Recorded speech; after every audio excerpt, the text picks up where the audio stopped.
Welcome, everyone. It's so good to see so many of you here this morning. I know that we are at a point in the semester where things are busy, and so before we get started, I do want to thank you for taking time out of your busy schedules to spend it with us this morning. For those who do not know, my name is Winston C. Thompson. I'm an Associate Professor of Educational Studies and Associate Professor of Philosophy by courtesy. I'm also a member of the steering committee for the Center for Ethics and Human Values, and it's through that work that I am the coordinator of this year's COMPAS program. As many of you know, COMPAS, or Conversations on Morality, Politics, and Society, is one of the signature series of the Center for Ethics and Human Values here at OSU. The series really tries to sit with and probe questions that are of enduring concern for those of us trying to make sense of how to live with and amongst others in our society. This year's theme, Education in Our Democracy, has provided some terrifically generative opportunities to consider the past, the present, and the future of our society through the prism of education as an often contested pathway to participation in that abiding project of democracy. And today's Colloquium event, Are Universities Too Costly?, speaks to timely matters that have become top of mind for many across various social positions. I'm delighted to get into this event this morning, and I'm very pleased to introduce today's moderator. Dr. Shauna Smith-Jaggers is an assistant vice provost who directs the Student Success Research Lab at The Ohio State University, where she helps identify challenges to college student success. She also informs potential solutions and assesses impacts on student experiences and outcomes, and she works to facilitate systemic improvements. Among many other projects, she's currently partnering in an evaluation of the university's pilot affordability initiative, known as the Scarlet and Gray Advantage. Previously, Dr. Jaggers was assistant director of the Community College Research Center at Teachers College, Columbia University, where she remains a research affiliate. Dr. Jaggers has published extensively on student success topics, through academic journals, policy briefs, and practitioner guides, and is currently the senior associate editor for the journal Online Learning. In addition to all of this, I just must mention that her co-authored 2015 book from Harvard University Press entitled Redesigning America's Community Colleges is an enduring touchstone for nearly 400 community colleges in 16 states that are implementing guided pathways reforms. I mean, I'm sure that you'll all agree that given the topic of today's event, we're very lucky and fortunate to have Dr. Jaggers serving as our moderator. And so I'd like to invite you to welcome her at this moment. Thank you.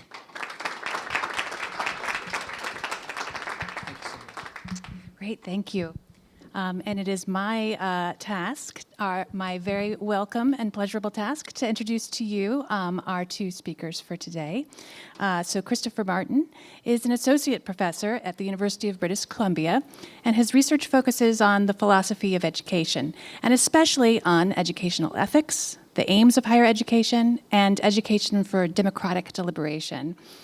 And before he made the pivot to academia, Chris worked as a public school principal and a teacher, which is something that I would love to hear more about from you, perhaps over lunch. And today he'll hear some insights from his new book, which is out this year, The Right to Higher Education, A Political Theory, which, as you'll hear, makes the argument for universal access to post-compulsory education.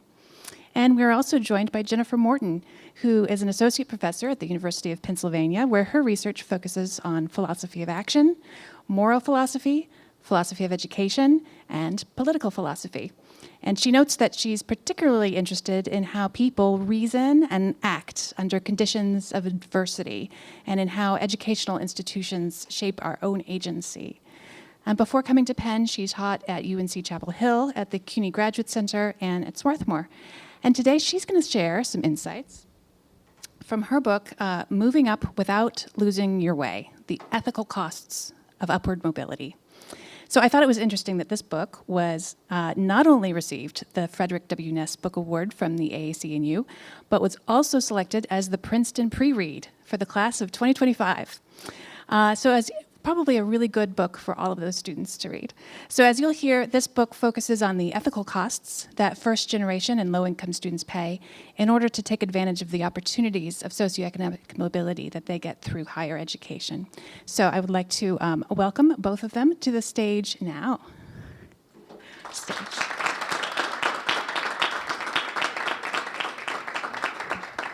So I believe we'll be hearing a little bit from Chris first, and then from Jen, and then I'll have a few questions for them, and then after that point, we will open it up to you all for questions that you may have.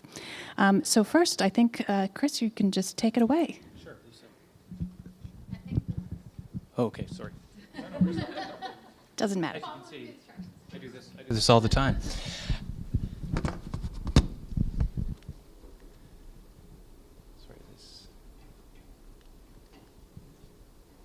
Power button or something. The slider doesn't seem to be working. Not sure if you want to. This is all designed to build suspense for that amazing first slide.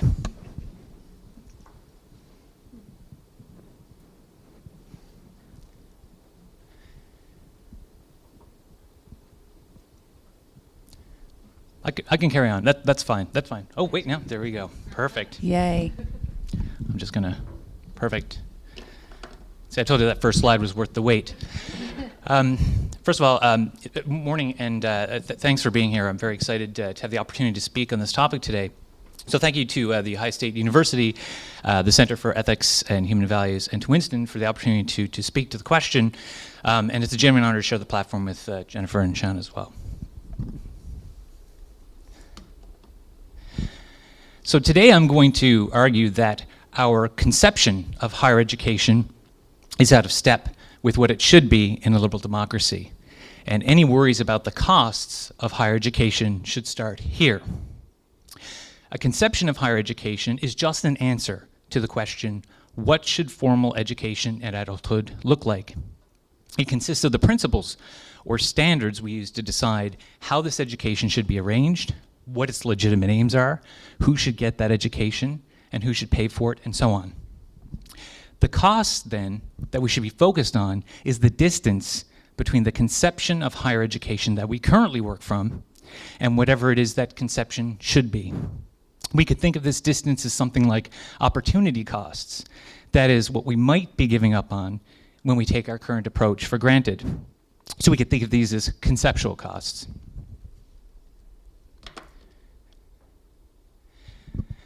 So getting a full measure of these costs requires some sense of what our conception of higher education should be in the first place. And I make a case for this alternative standard in the book just mentioned called The Right to Higher Education. Now, I think it's worth saying right out the gate that I don't think that it's obvious that there's a right to higher education. And if there is such a right, it would be something more complex than free tuition for all. So I arrive at this position on the other side of a thought experiment that runs a little like this. Could you justify higher education as a right? And if you could, what would it look like? And I break this down into 3 specific questions. I've got them here. So first, are there good reasons for thinking that education is a fundamental interest for adult citizens, not just children? Are these reasons weighty enough to recognize education as a right in adulthood, not just childhood? And then finally, what institutional conditions would need to be met for such a right to be claimable by any adult citizen in principle, not just schools? So today I'll give a brief rundown of my answer to these questions. And what I think we get on the other side is a standard that we can use to assess the conceptual costs of higher education. But before I do this, you might have noticed that each of these questions involves a contrast with children, childhood, and schooling, respectively. And that's because it's this contrast that I think makes the justification of a right to higher education so challenging to begin with.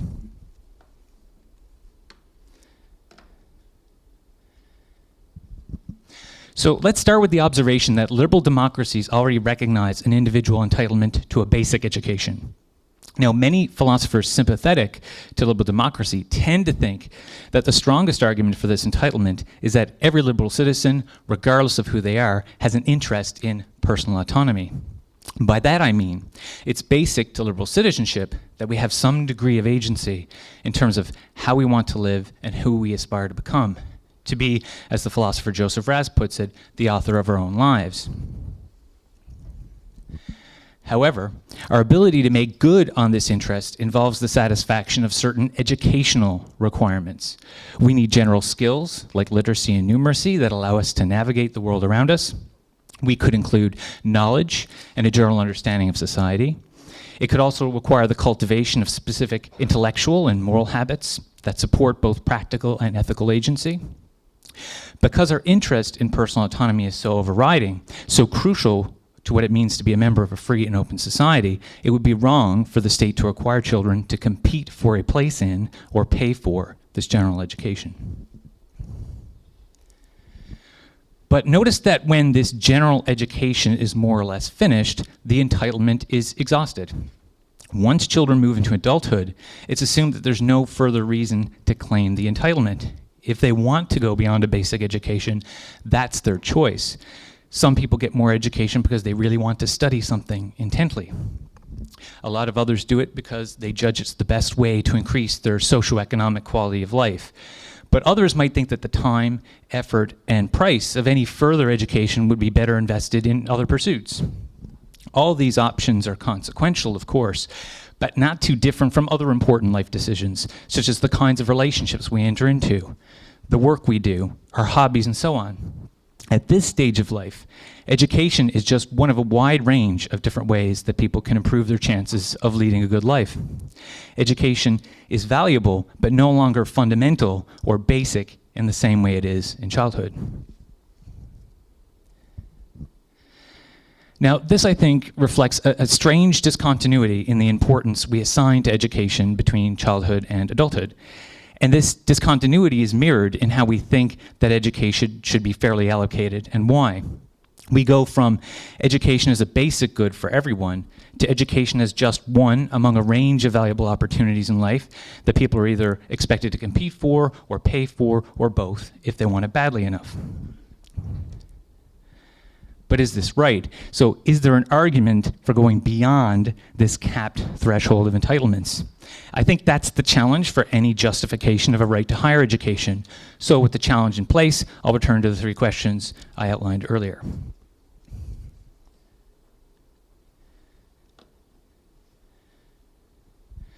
So is education a basic interest for adults? And I think the answer is yes. It's simply wrong to think that adults do not have as fundamental interest in education as do children. Think about what personal autonomy looks like in practice. It involves putting that agency I was just talking about earlier to good use. We set out to participate in activities like arts, athletics, family life, community, and meaningful employment. And these are activities that, when we're able to fully participate in them, contribute to our flourishing and the flourishing of others. And this use of our personal autonomy reveals an additional educational requirement. At least some worthwhile activities are valuable, but really difficult to access unless we acquire certain forms of knowledge and understanding and skill. For example, we need to learn to read and understand music, not to mention develop certain technical skills in order to participate at a certain level. And it isn't always possible for a person to satisfy this educational requirement through their own efforts. A general education, then, is not always going to close the gap between what you want to do and what you need to know in order to succeed at it. And this is where the first cracks begin to show, I think, in our current picture of higher education. An education consistent with our liberal democratic commitments should recognize that education also has a key role to play in the continued support of our personal autonomy. And if this is right, we actually have more continuity in the value of education across the lifespan than we tend to assume. Now, does this mean that adults have a right to formal education in the same way that children do? I haven't addressed this, but this takes me to the next question, the second one.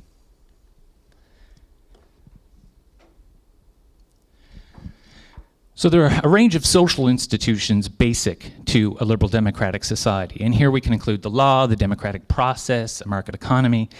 These institutions are there to secure our fundamental interests. By no means do they function perfectly, but few would deny that they're essential. So schooling for children is one such institution, I think, for the reason that its very purpose is to help secure that interest in autonomy I was talking about earlier.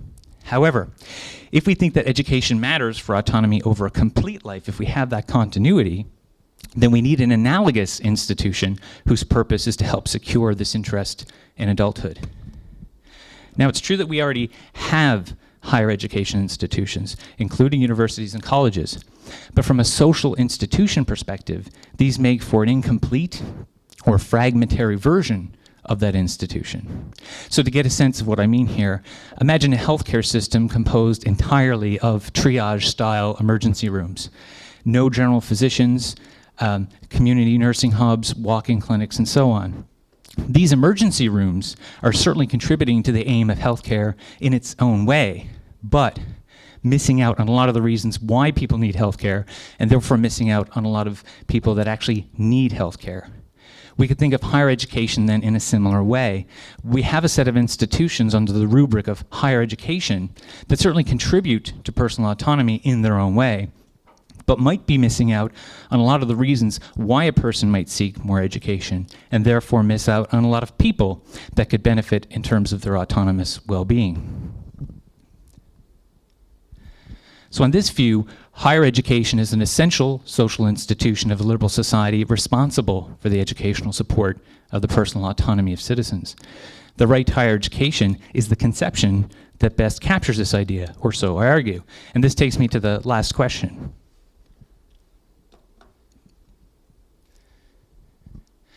So if higher education is a right in the way that I kind of defend, then this right must be claimable by all citizens. And in order to do this, a rights-based system of higher education would have to observe, I think, three broad institutional principles. The first, as we can see, is non-exclusion.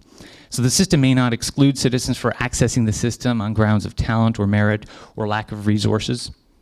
Now, note here that I say the system as a whole, not particular courses of study or particular institutions. So this doesn't mean that anyone can show up and demand a place in medical school. But it does mean that there needs to be institutional space to meet people where they are in terms of their readiness to learn and their aspirations. The second condition is adequate options.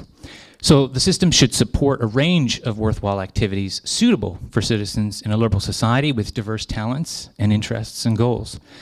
What counts as an adequate or suitable range, or how specific we want to get in terms of enumerating those options, I think, will depend on the composition of that society, but would, at a minimum, need to be wider than activities linked to employment. Not all worthwhile activities that inform or give shape to our lives require that we take them on as pervasively as workplace labor. The last one is the full public funding principle.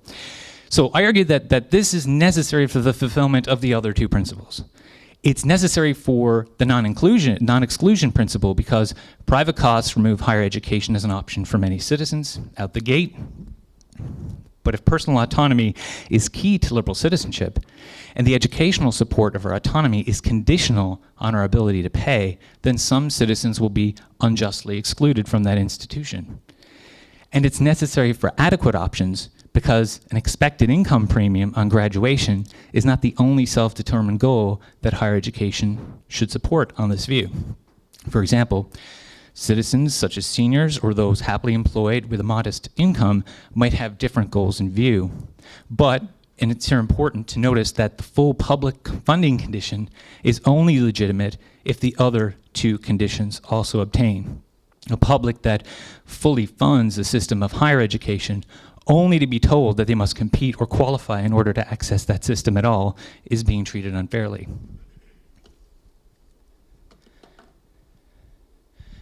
So this takes me back to the conceptual costs piece I outlined at the beginning.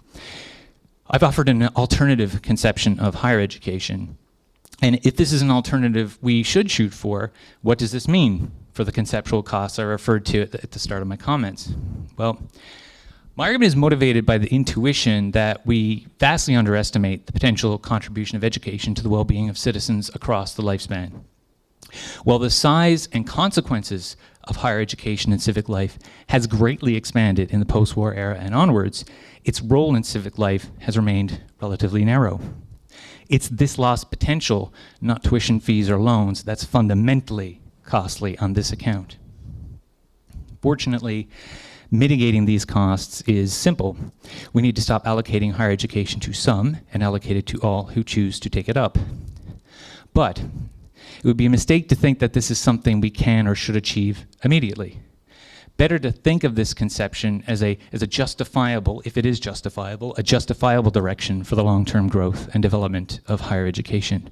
For example, it might warrant some initial efforts, like lowering as much as possible the private costs for the least well-off, or allocating more of our post-school education spending to community colleges or to establishing alternative institutions. A rights-based conception, then, is the standard that justifies the reforms if we want them, that turn conceptual costs into benefits. Thank you very much. All right, thank you, Chris. And now I'll turn it over to Jen. All right. Oh, I need this. Okay.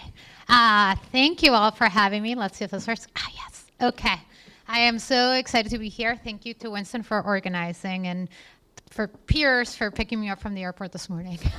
And everybody else here. It's nice to be at OSU. Okay. So I want to start this talk talking a little bit about a class I often teach. So it's a first-year seminar entitled Self, Transformation, and Aspiration. And I've taught it at several different institutions, an urban public college, the City College of New York, a highly ranked public university, the University of North Carolina, Chapel Hill, and a highly selective and well-resourced elite institution, my current home institution, the University of Pennsylvania. And as I teach this course, it's a chance for students to sort of reflect on what they want out of college. What kind of transformation are they expecting? And surprisingly, very few have had the chance to think about this before they get to college. So, we'll read some memoirs and some philosophy and talk about what our expectations are about college. And so it's interesting to hear students voice these expectations. So some are interested in self-cultivation. They want to be smarter, more disciplined, happier, healthier. Others simply hope to end up with better lives than that of parents who have struggled to pay their rent and put food on the table. And these students often shoulder not just their own aspirations, but that of their parents. And other students have much more concrete goals. They aim to become doctors or lawyers or tech moguls. For a while, everybody seemed to want to be Elon Musk at Penn, but that's no longer the case. So, okay. So, though it's true that for all students pursuing higher education is potentially transformative, what that means is not the same for all students, and that's what I'm going to talk about today.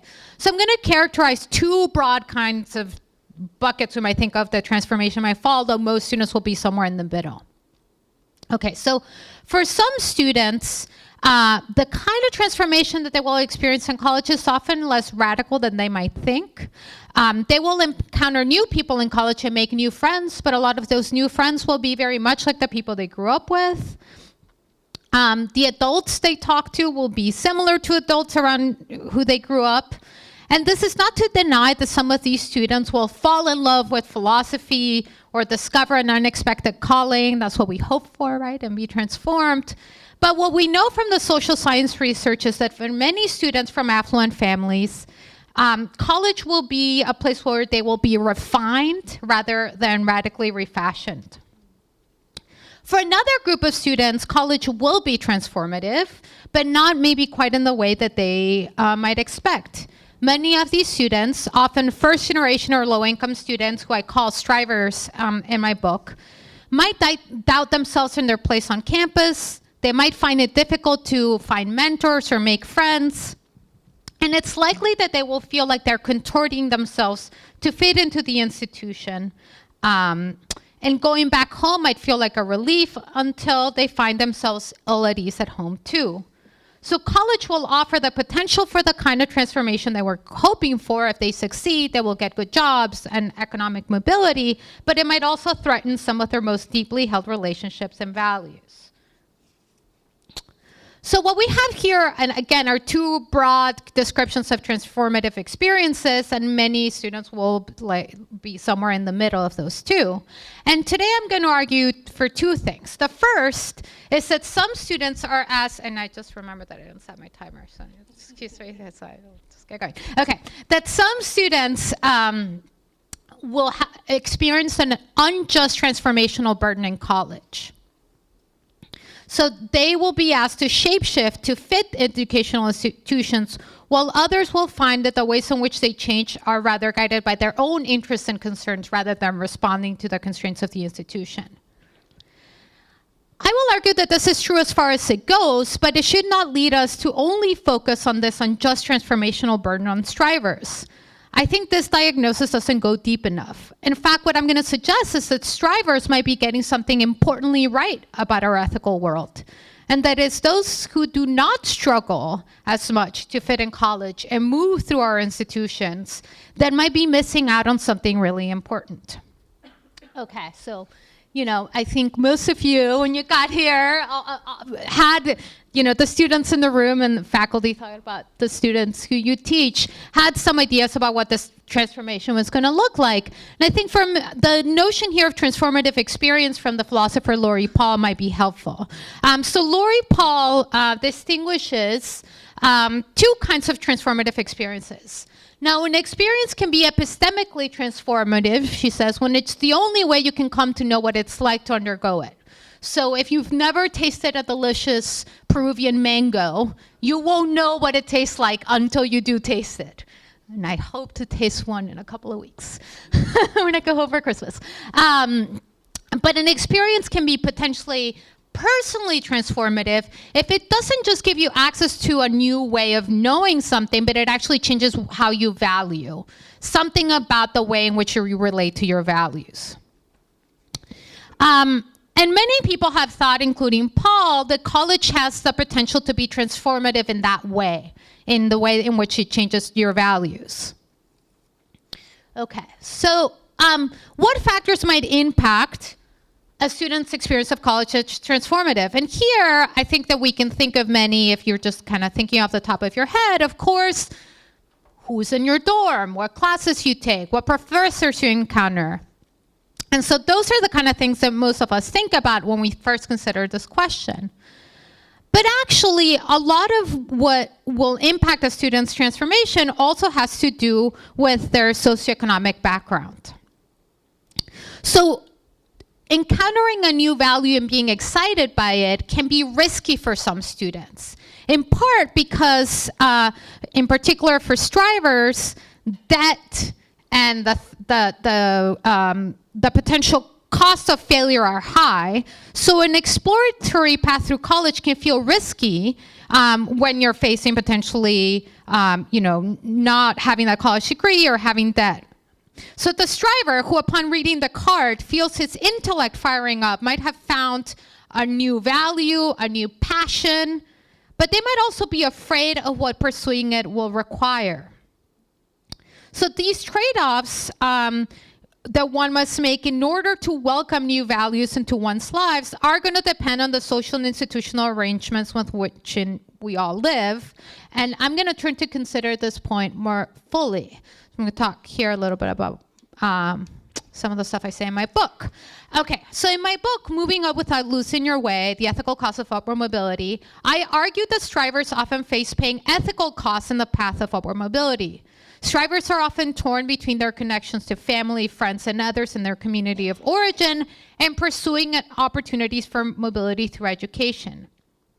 Accessing those opportunities often involves joining communities that are at a distance, literal and metaphorical, from their communities of origin. In the process, important relationships and sources of value can become imperiled. So for a striver, welcoming new sources of value into their lives can involve pulling back from some deeply held existing values. And that is a kind of transformation, a kind of transformative experience. However, this process is deeply shaped and constrained by external circumstances. It is the unjust distribution of opportunities, socioeconomic segregation, and other factors that shape a striver's path through higher education. So here, this is a brief summary of what I argue in the book. I call these ethical costs because they comprise important sources of meaning and value for all of us. So in the book, I argue that when strivers have to distance themselves from their communities and their families, they're experiencing a cost, and this is what I call the ethical cost. But let me turn to a particularly vivid example to help you see how this works. So for my book, I conducted interviews with strivers who had succeeded in the path of upward mobility. Through hard work and perseverance, they had access to opportunities that their families hadn't enjoyed.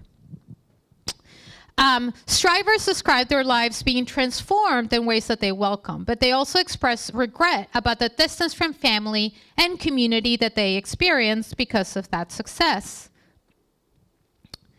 So here I'm going to talk about Henry, who's a pseudonym, who grew up in Section 8 housing in the Pacific Northwest. His mom, his sister, and him relied on food stamps, welfare, and free school lunches to make it through. In the winter, they relied on a single-space heater they called the God. Their landlord refused to fix a refrigerator for a year, and so they had to manage without. Somehow, Henry managed to find his way to community college, transferred to a 4-year institution, went to graduate school, and now has a successful career as an academic. His journey wasn't without serious challenges, not just financial, but ethical. Throughout his journey, Henry had to contend with a conflict between loving and supporting his family and pursuing opportunities for his own advancement. Sometimes he helped his family with the troubles they were having, such as when he allowed his sister, who struggled with substance abuse issues, to stay with him while he was in college because she had no place to go. But at other times, he had to draw boundaries, such as when he had to ask his sister to leave because her relapses were affecting his ability to be successful in college. Henry didn't unilaterally decide at some point to distance himself from his family. It's rather that he made these choices over time, and this resulted in a kind of distance that he then regretted. So this is something that Henry wrote. When I think about his family, I feel like I have no soul. I keep walking away. Henry had internalized the choice that he had made under unjust constraints as reflective of who he was and what he valued. And I think it's here that we see the distinct kind of injustice to which our unjust structure of opportunity gives rise. It's not simply the case that strivers are forced to make hard choices, but that the choices that they make over time result in a kind of distance from important sources of value and from their own perspective on the world, and becomes hard to reconcile what one has become. And what one has lost is not made whole necessarily by everything one has gained. Now, looking at Henry's story, we might find his choices to be reasonable. And Henry himself was very cognizant of this. He said, "I do not think I could have helped to prevent any of the various things that happened to my family from happening. I doubt the overall trajectory of their lives would have been different had I stayed. My sister would have still struggled with addiction. My mom would still have been kicked out of her house. And all the various other events that I have not mentioned probably would have occurred too. But I would have been there for them. I would have been there, helpful and caring with my family." In moving up, Henry lost something meaningful and valuable to him, and he also changed in ways that left him with a bitter taste. Unsure if he liked who he had become, his sacrifice was practically necessary for him to find a way out of poverty, but that this was the situation he was in, was anything but necessary. Okay, so I think here what we see is that these ethical costs are disproportionately borne by students from disadvantaged communities because of unjust economic, social, and cultural factors that are beyond their control. And I talk about this in the book: socioeconomic and racial segregation, the inadequate safety net, and cultural mismatch. But today I'm going to focus on cultural mismatch for our purposes. So psychologist Nicole Stevens at Northwestern and sociologist Anthony Jack at Harvard have made the argument that there's often a mismatch between the kind of cultural framework that first-generation and low-income students bring to university and the way that the university is organized and the way that many students whose parents did go to college and faculty are thinking. So Stevens suggests that first-generation college students often have an interdependent cultural model, whereas selective college campuses are often dominated by an independent cultural model. This cultural mismatch makes it more difficult for first-generation college students to navigate and succeed in college. And in the interest of time, I'm not going to go into Jack's work, though if you're curious, happy to talk about it in the Q&A. So one more thing I want to say on this slide is that the interdependent cultural model that Stevens talks about here is that students see their path through college as broadly connected to community in the following way. If you ask students who are first generation, low income, why do people go to college? They'll say things like, to be an example to my community, to help my family. So a lot of the ways in which they describe their reasons are connected to community or family. Whereas on the independent cultural model, you'll say things like to discover my passions, right? Or to have a successful career, where those reasons are described very much in terms of like your own independent, autonomous pursuits.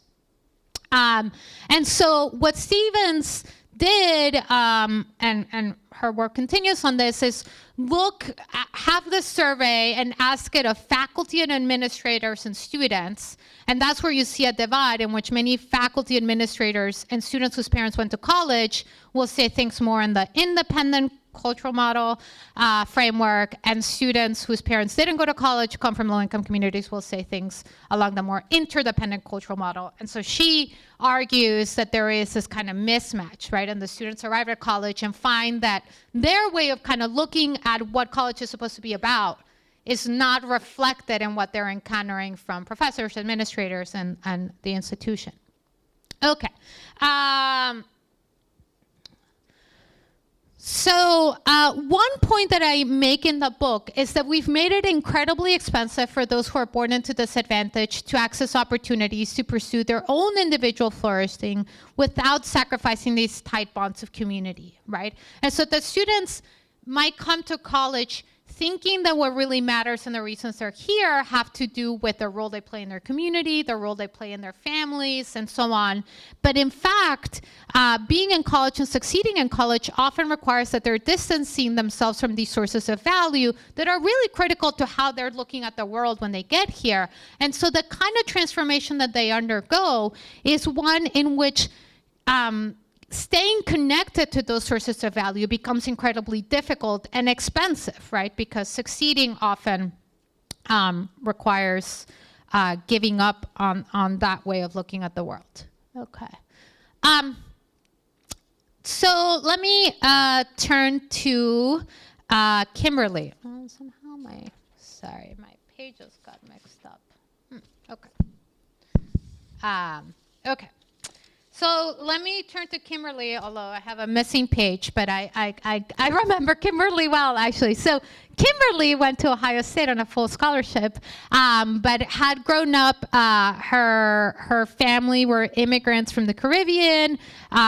They grew up in poverty, food stamps, but she, her family was really invested in education.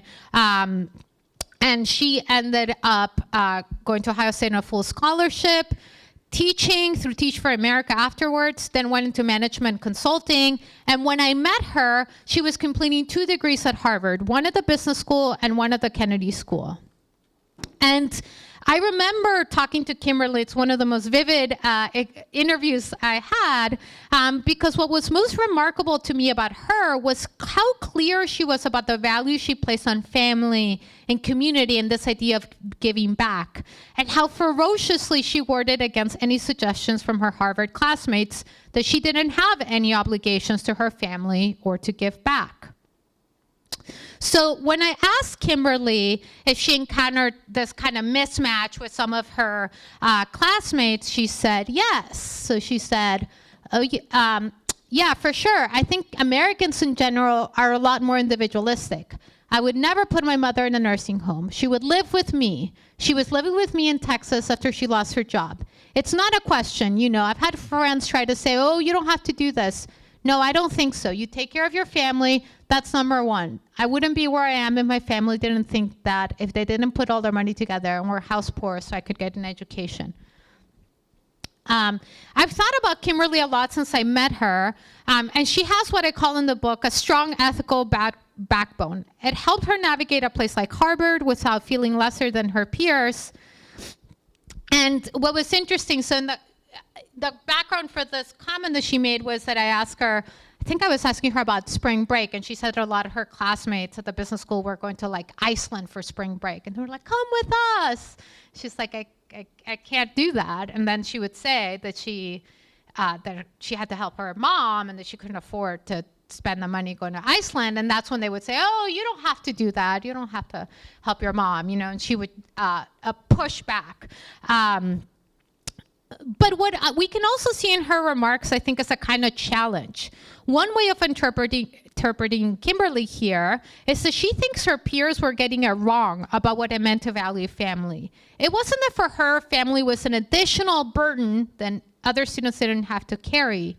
But in being unburdened, the other students were missing out on something important.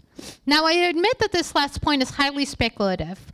But the line of thought if the line of thought I'm pushing here is right, the ways in which our current unjust social structure disvalues caring relationships, attachments to community and family, affects all of us. It's hard for us to see this when we focus on just well-being and the distribution of opportunity, because by those measures, those with privilege are doing quite well. In fact, they have more than their fair share. Strivers, on the other hand, feel torn by trying to reconcile their recognition of the value of those more community-driven values and wanting to achieve success by the standards of a culture of individual achievement.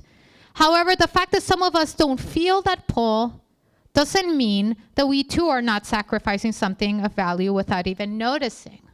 So I take it that there's a kind of challenge we might see in Kimberly's questions or her claims.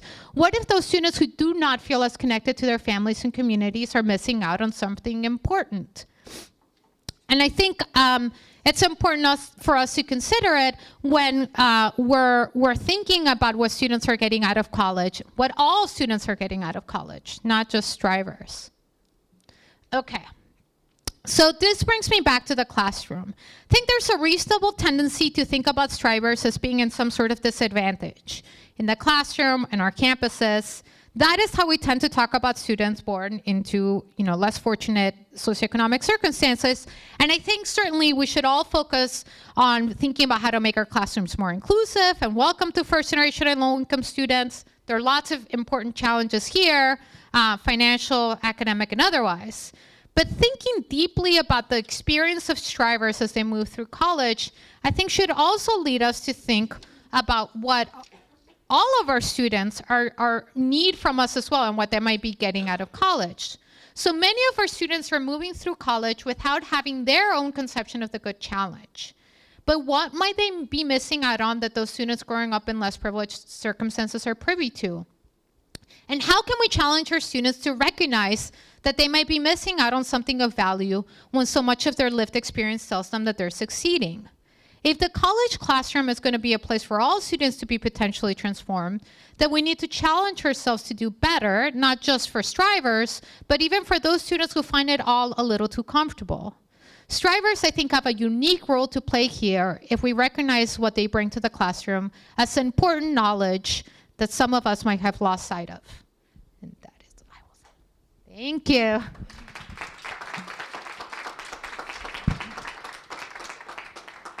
All right, thank you. Okay, I want to start by continuing on with the last points that you were making, Jennifer, about what it is that universities can do to lower the ethical costs for first generation and low income students. So here at the Ohio State Columbus campus, about 20% of our undergraduates are low income, and we have many more first generation students as well. You started to talk about what faculty can do in classrooms. Do you have more to add to that? And then also, what should we be thinking about outside the classroom as well? Yeah, thanks. That's such an important question. So I think there are two, as I see it, two ways that there are many ways, but the first is that we can mitigate some of these costs by providing students with opportunities to find community on campus and to find friendship and mentorship.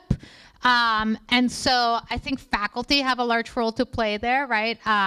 So we can try to encourage this kind of community building outside of the classroom.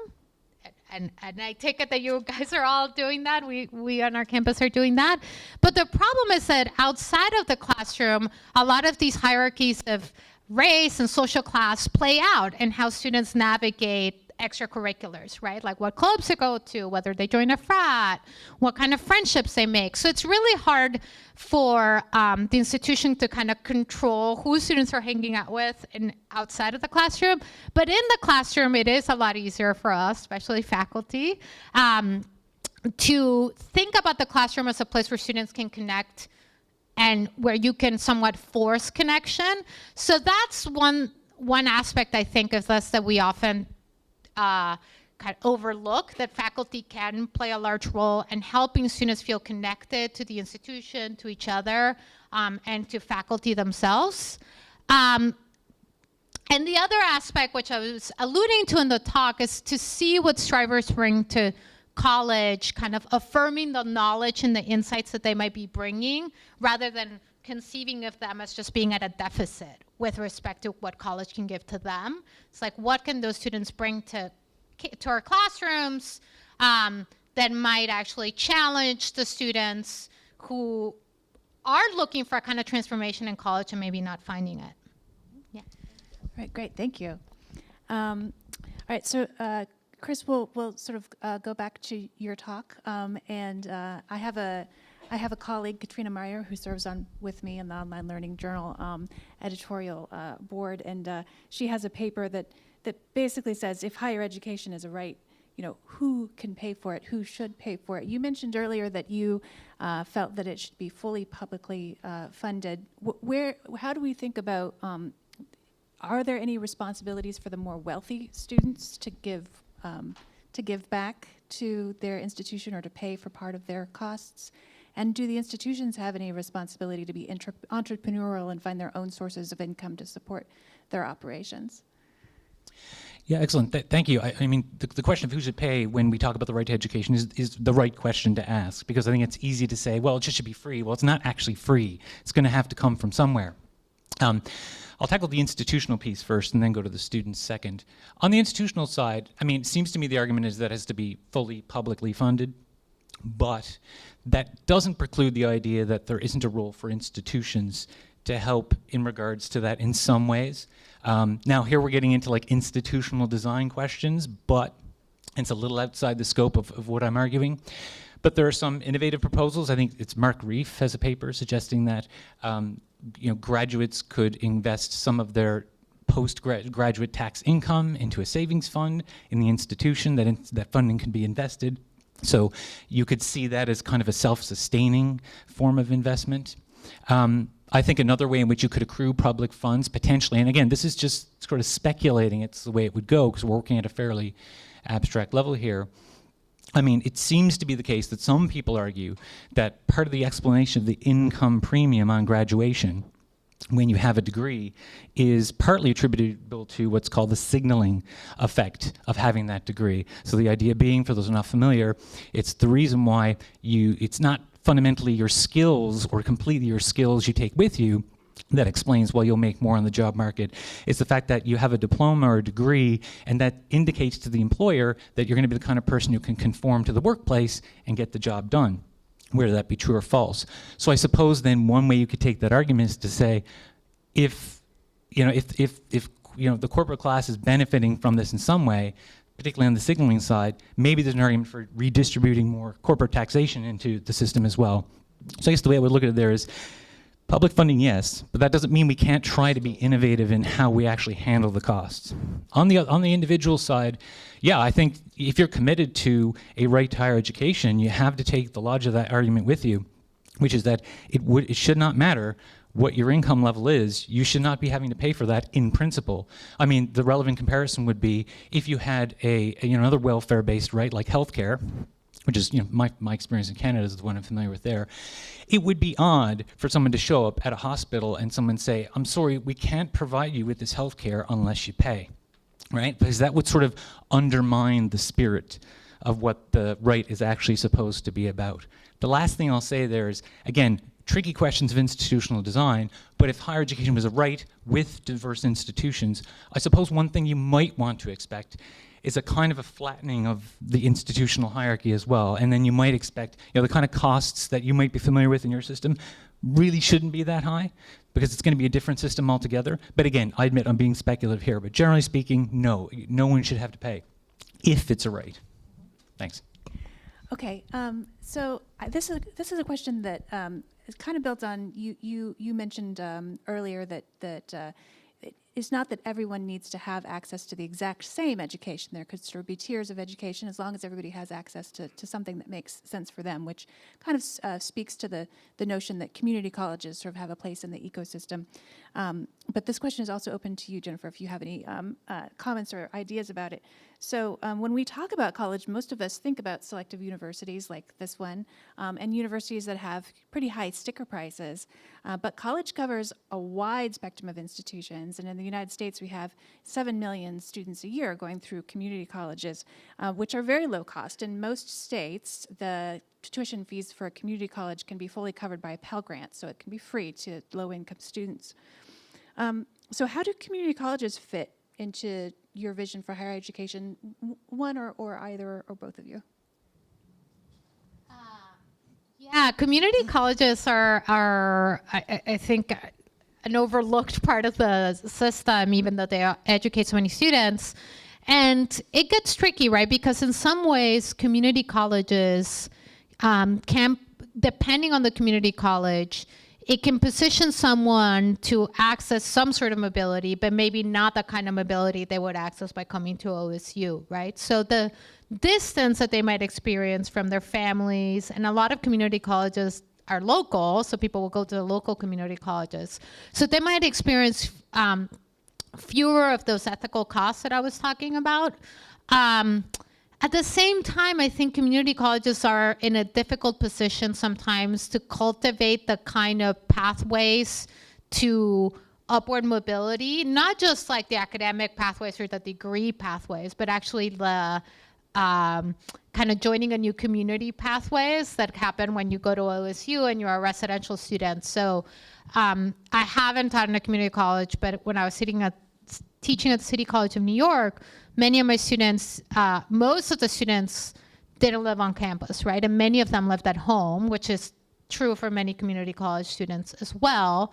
And so this meant that they found it really hard to actually find time to do anything but class, right? To join a club or to go to some extracurricular thing and to really feel connected to the college community as a kind of path to this other community that they were going to join later, this professional community. And so I think that it is complicated because there might be fewer ethical costs, but then there might be fewer gains on the mobility.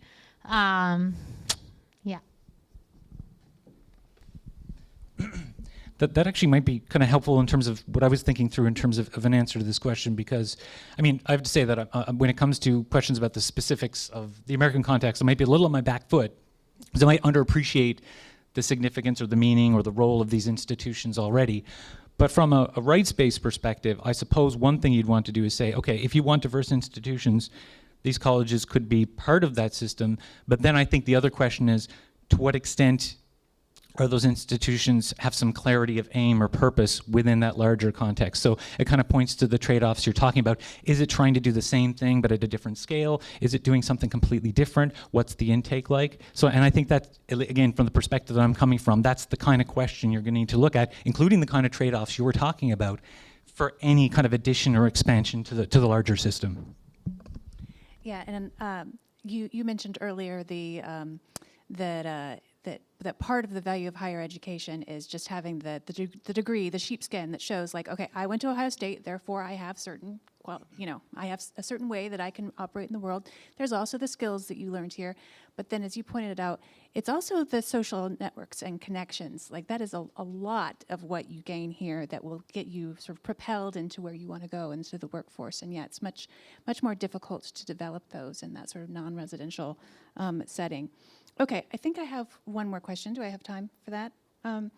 Okay, so recently the conversation on college costs has focused on Biden's student loan forgiveness program. So it is currently facing challenges in court, but if it overcomes those challenges, it would cancel $10,000 in loan debt for students who are earning, or their families who are earning under $125,000 a year.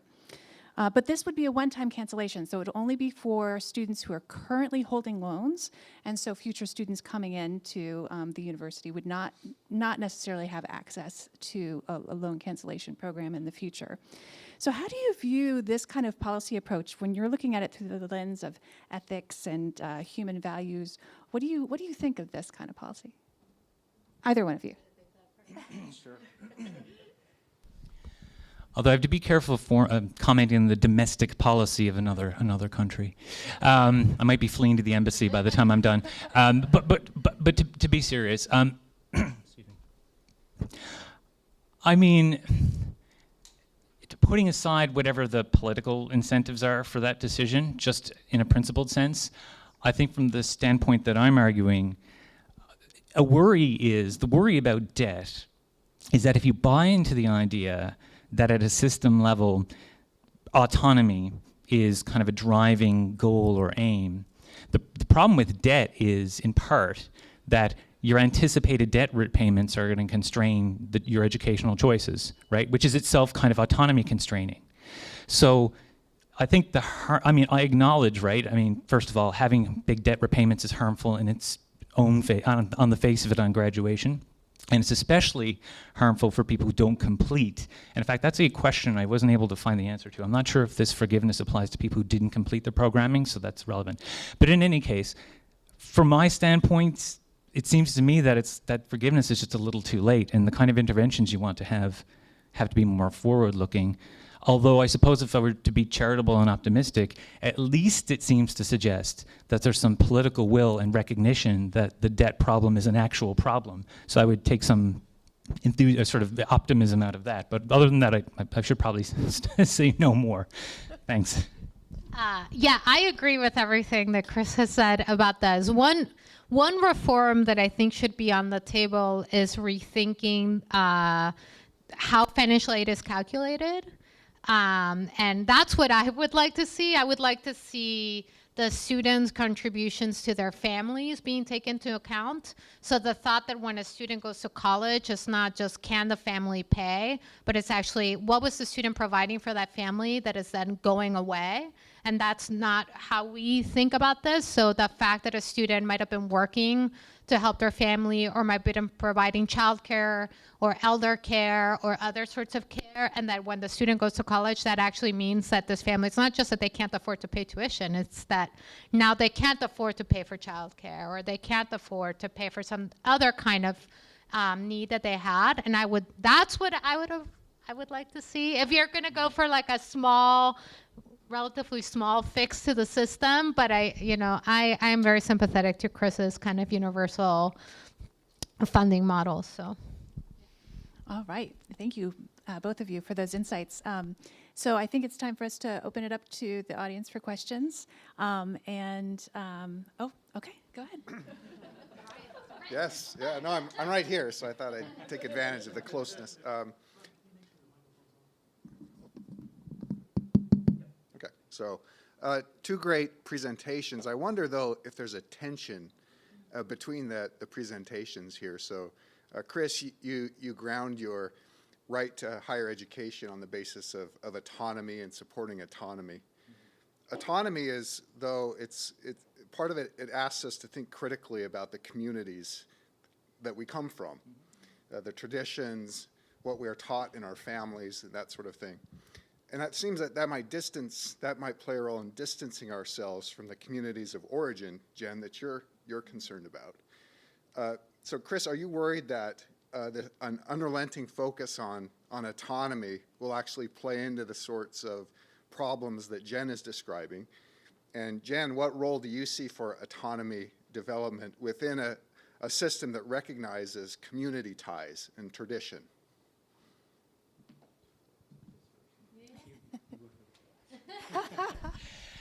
Thanks. So And my initial response to that is just to bite the bullet and say, if we're serious about promoting autonomy, we have to recognize that part of that is going to be to promote a capacity to reflect. And that sometimes it's described as a threat to community. I just don't think that's the way that communities always work or necessarily have to work. But I would say that the conception of personal autonomy that I'm working from, at least in the context of the argument, is not this kind of caricature of the person who's saying, I'm going out to get what's mine, right? This kind of individualism. It's very much, it's kind of drawing from this philosopher, Joseph Raz, I talked about at the beginning of the presentation. And for Raz, personal autonomy is very important for our flourishing because it enables us to participate in social practices. So that means that in, again, this system level view, one of the benefits I would like to think in a system like this is that there's going to be certain social practices that are going to be more enriched because more people from different walks of life are going to be able to participate in them.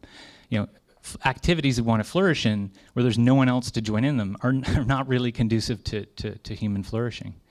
I guess the other piece here is that I don't, or at least I wouldn't like to see an incompatibility between the value or importance of community and personal autonomy. I mean, as mentioned already, you know, for some people, being able to contribute to community is part of their self-determined idea of the good life.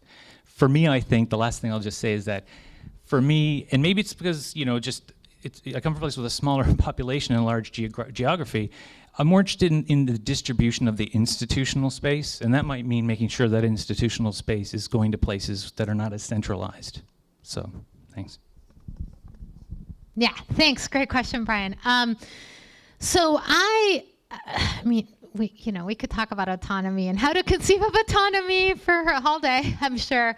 I do tend to think of flourishing as the ultimate value that we're after for students. And so I say a couple things. One is that strivers who come to college are adults making a choice that they want mobility or the college degree for some reason. So I think that we, to some extent, are on the hook for respecting their autonomy in that way, that they're making this informed choice. But I do think that there is a lot about college that can be challenging for people who come from certain more traditional backgrounds or community-driven backgrounds, and not challenging enough for other students who come from more kind of individualistic mindset. Maybe I'm gonna like come here and like get this degree and make a lot of money or whatever it is, right? And so I think there's a role for college to be somewhat challenging to all students, including those who seem to think that like a kind of version of individual autonomy is the obvious way to proceed. And so when I was teaching this first year seminar last year, one of the students said this thing, which was, I just thought it was really remarkable. He said, it never occurred to me that there would be any reason not to just move for the best job that I would get. Like nobody has ever challenged that belief I had. He just thought it was just so obvious that that's the thing that you should do, right? And so I think challenging that can also be a way of challenging a particular kind of view that centers a version of autonomy that I think can be pretty nauseous to human flourishing. All right, other questions people have, you can feel free. Excellent. So I know it might seem as though I'm about to ask my own question. I'm not going to do exactly that. But I do want to remind people who are watching on the stream that they can put questions into the Q&A box. I'm looking at that space, and I will give voice to those questions. And those who are present here in the physical space can certainly queue up here by the microphone if they'd like to pose a question. So the first question that I want to give voice to comes from someone from New York City who's watching and has the following question. Thus far, there's been a lot of conversation here about the cost to individuals and individuals' relationships to their communities. This person was curious about the way that we might think about how universities are taxed and the ways in which those structures might have impact on local communities. I think that the broader question there is, are there any thoughts that either of you, or any of you here assembled, any thoughts that you have about the way in which universities kind of pass along costs to local communities writ large? Thank you. Right, I think the idea here is that universities don't pay property taxes, and in New York City, Columbia University is the second largest property owner in New York City, so one can imagine that if they're not paying property taxes, I think that's kind of what the question is getting at. So I don't know if you guys have thoughts. Well, coming from a city where also my institution does not pay sufficient taxes to the city, I think we ought to be thinking about educational institutions, in particular these really well-endowed ones, as doing more than educating students. They're actually employers. They can dictate the character of the city in a lot of ways. They have a lot of political influence, but they're exempt, like the private ones, from any sort of public intervention or, accountability. And I think that is a really big problem that probably in Canada you don't have as much. But here the City of Philadelphia's public school funding is a huge issue. Many schools have asbestos, lead. There isn't the money to do these infrastructure revamps. And Penn owns a lot of the city and doesn't pay property taxes, and that means that there isn't the money that should be there to deal with this issue. So I think lots of people are rightly kind of upset at the university for this reason, and yeah.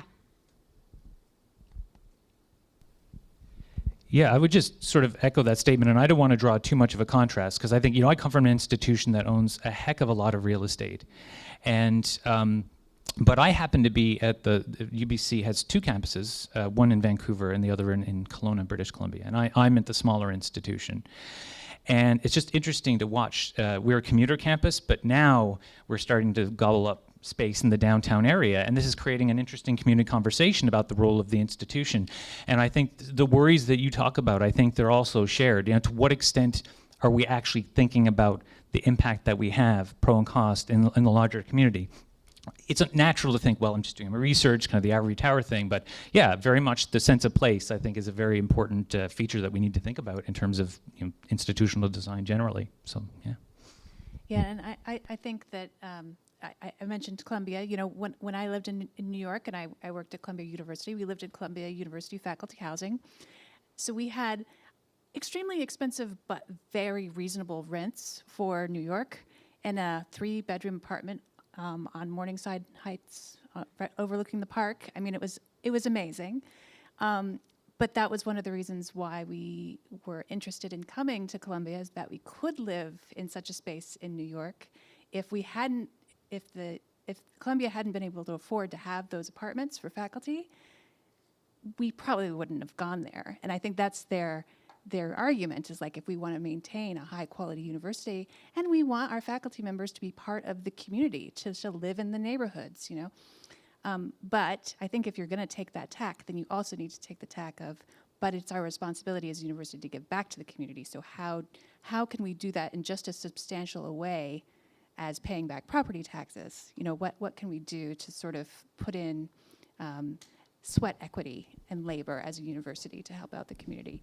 That would be how I would think of it. Yeah, and just to add one point, and this is, I have a critique of Chris's book, Ethics, that I love the book, so you should all read it.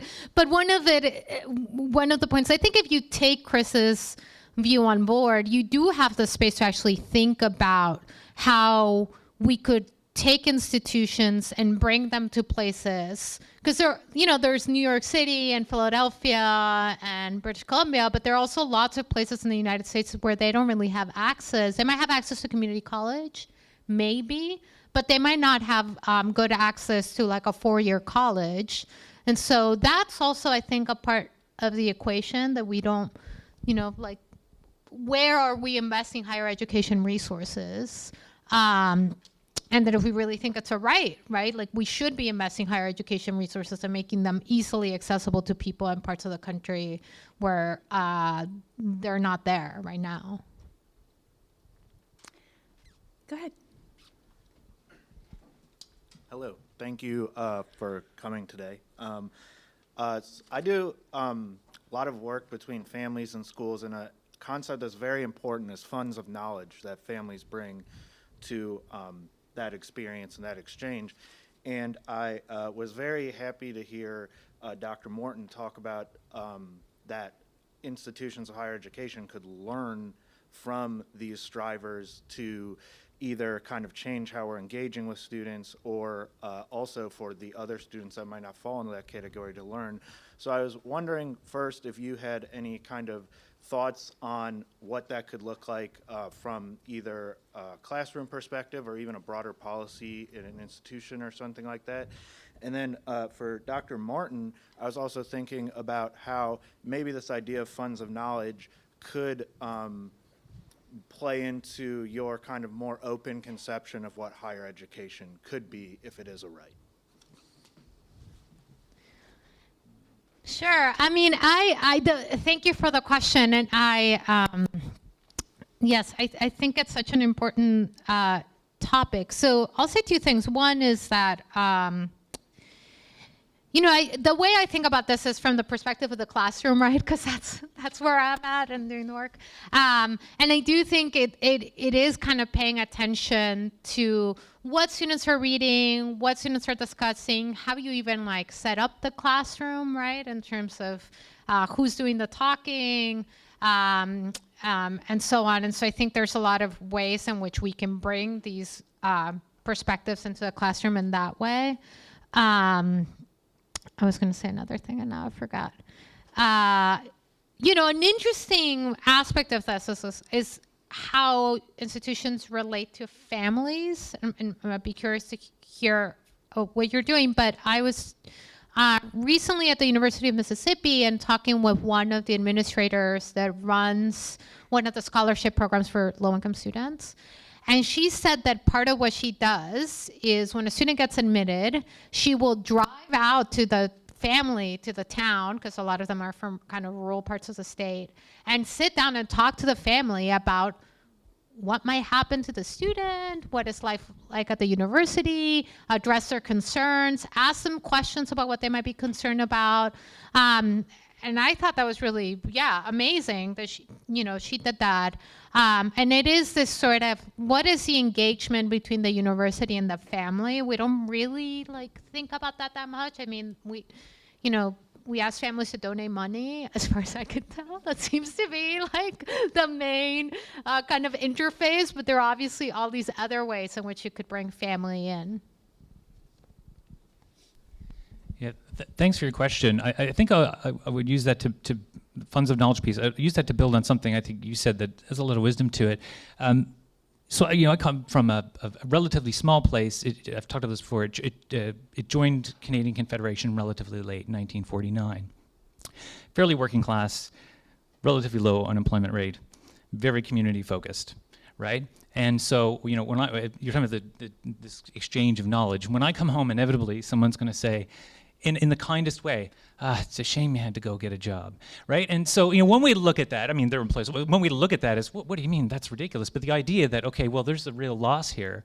I mean, so that builds in the funds of knowledge piece insofar as I think families as well, but I talk about this a bit in the book. A worry I have is forms of knowledge and understanding as we practice them, not just institutionalized within universities, but just as freestanding forms of inquiry that matter, can become overly professionalized over time. And so it seems to me, from a funds of knowledge perspective, if I'm I do try not to forecast too much on the argument, but if the argument hits the landing and works, one thing I would like to see is practices of disciplinary knowledge and understanding that are populated by people with very different walks of life, the kind of people that might not normally be there who would say, it's a shame you had to get a job, right? Because that's going to inform the conversation in really profound ways. So I'm totally with you on that. That's great. Thank you. Yeah, do we have time for another question? Oh, yeah. Okay, so thank you so much for the talk. It was so lovely. My question is kind of going back to your first question about what faculty can do, and your answer addressed the concern of how we can make sure that students are connected to the student body. But I'm still confused about how that can help students to maintain their connections with their families and communities. And at the same time, I'm thinking that there is a reason why these students maybe stay more distance from the rest because they want to protect the values that they have. And if they merge in or blend in more with the rest of the student population, they might feel a stronger push for going to Iceland instead of like helping their families. So it's a good thing that like maybe they're doing it given their context, their alternative. And I was thinking like what faculty you think can do there? Yeah, thanks, Har, for that question. I mean, on the one hand, I think you're right that what I'm thinking of here is not like it's mitigating those costs by giving students these new sources of connection, but not helping them retain those connections, right? And in some ways, that I think is a very difficult thing for the university and a professor to do, right? Because it's kind of out of our control to some extent. I mean, there are things that you could imagine doing, right? I think giving students a space to be honest with you about when they have to help a parent or someone back home, and that's part of what they're dealing with. You know, you're not going to be able to solve that issue for them, but at least they feel like there's a space for them to express that concern or that issue that they may be having. So I do think it's hard to think about how you can enable students to maintain those connections. And I see your point that some students might be safeguarding that. The problem, though, is that college completion is a huge problem for first-generation and low-income students. And we know from the data that feeling connected to the college communities and having friends is like one of the most effective signals that a student will finish, right? And so I tell my students this is because I'll do all these silly things to try to get them to become friends with each other, right? But it's like, if you're feeling disengaged from class and like maybe this math class isn't working out for you, but you have friends in that class, you're way more likely to just go to class, even though you're like, oh, I really kind of hate this class, because you want to see your friends. I mean, it's that simple, right? And that might be enough to keep you coming to class, to help you over that hump, right? But if you withdraw and you don't have people there that you're connected to, and you encounter a challenge, academic or otherwise, in the class, and you stop coming, you're on your way to being the student that drops out. So I think it is so important for students to have those connections, and I understand why students sometimes are reluctant. But if they're there with a goal of succeeding and getting that degree, then that's just such an important way for them to, you know, for us to help them do that, that I just think that we have to make that trade-off. Go ahead. Thanks to you both for this really interesting conversation, all three of you. I wanted to ask about the costs or perceived costs of different types of education that are offered within universities. And I was thinking during this conversation actually about a comment that I think that the provost of OSU made at a previous event in this series, where she was mentioning that so the demands for a state institution to be accountable for career preparation for public service was reasonable. And that didn't mean she was, disregarding the humanities, but that this was part of the conversation. And I was wondering what principles you thought we could use to make judgments about the costs of different kinds of education offered within different institutions.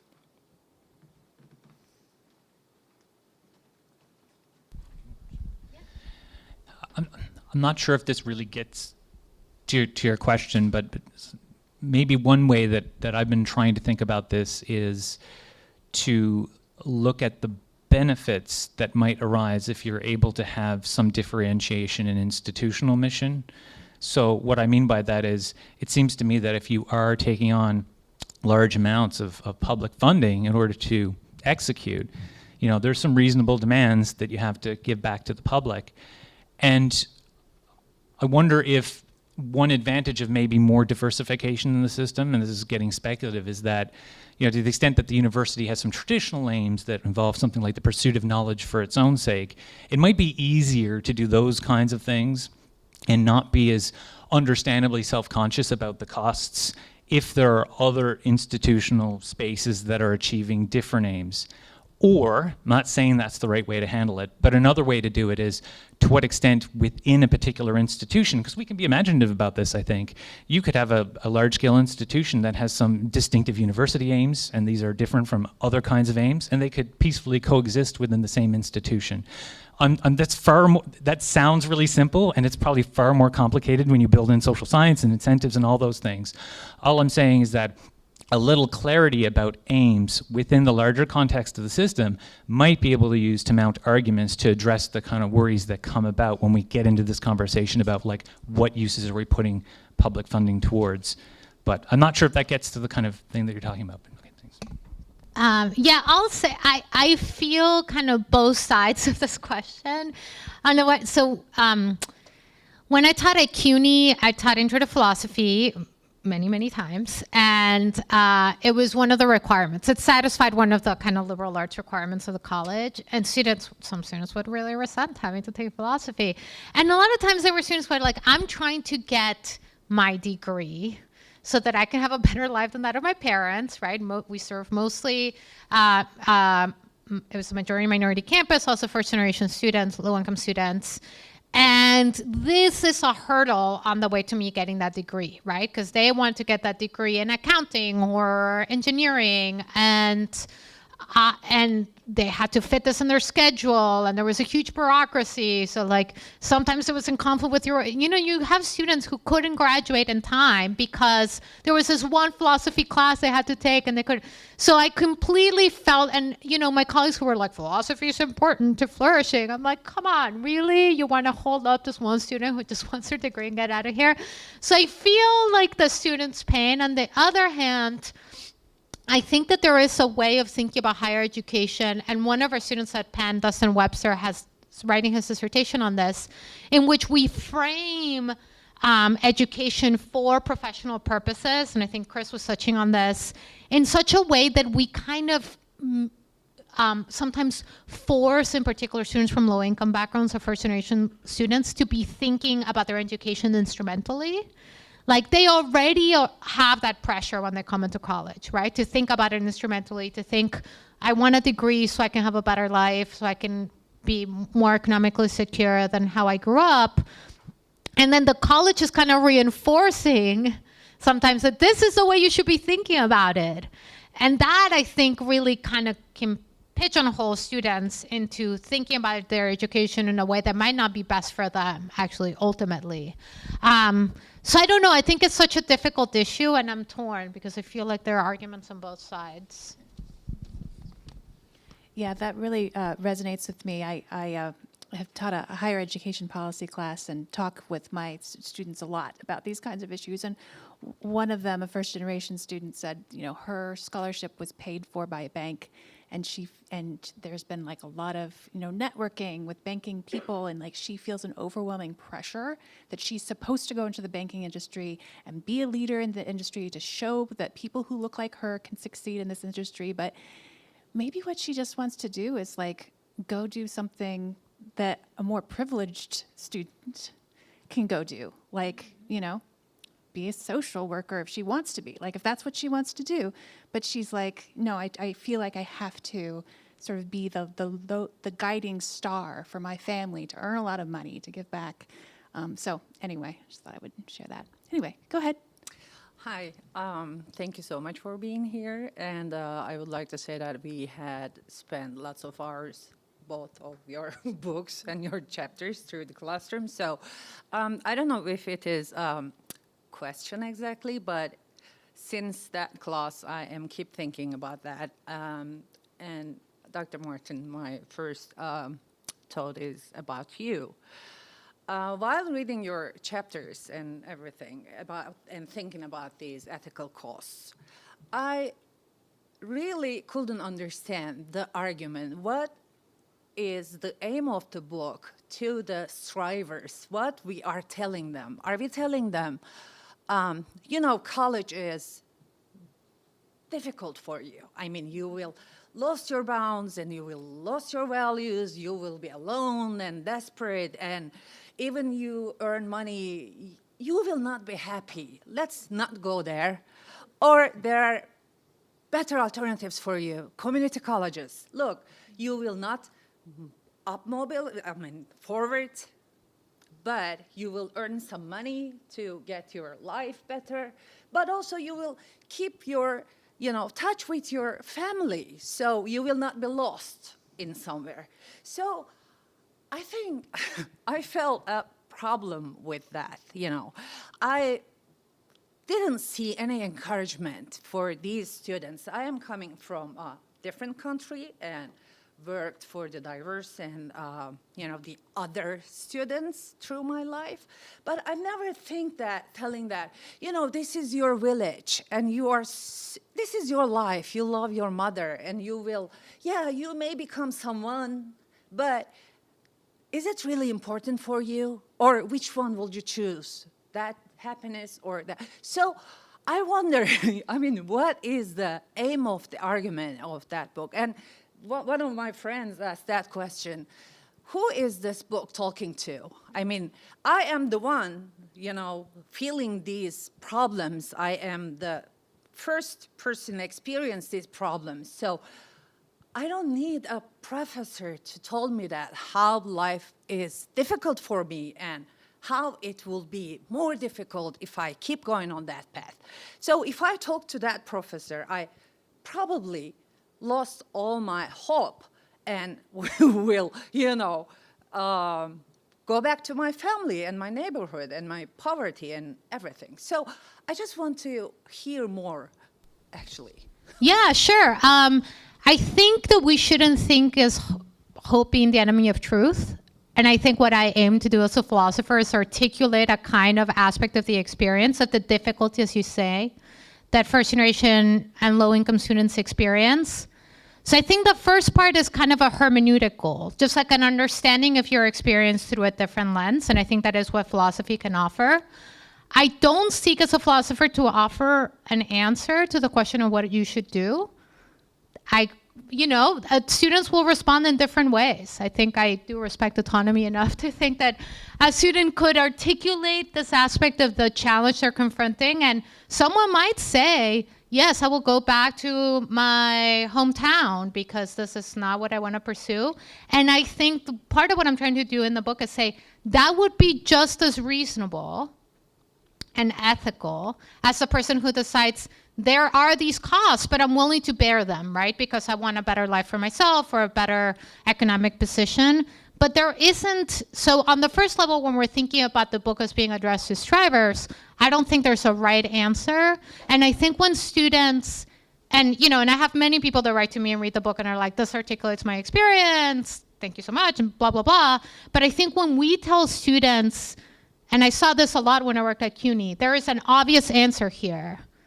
You should go for mobility, right? You need the degree. No matter the cost, students shut off. Because you are not recognizing the sacrifices they're making. You think it's somewhat like the answer is obvious, and I've never felt that the answer was obvious. And so I thought that was part of what I was trying to do, is complicate this question for students. It's not obvious, right? And we all kind of have to sit with that. On a broader kind of level, I think we should question mobility as the goal of higher education. I don't think we should be building institutions around mobility, and I don't think we should think of mobility as the marker of equal opportunity. And so I think, if you read it and you're like, well, this is depressing, then I'm like, great. All right. Well, on that note, we need to wrap up. But thank you, everybody, for your wonderful, engaged questions and great perspectives that you guys offered. And do you want to add anything, Winston, about upcoming? You can check the website for upcoming parts of the thing. All right, great. Thank you all.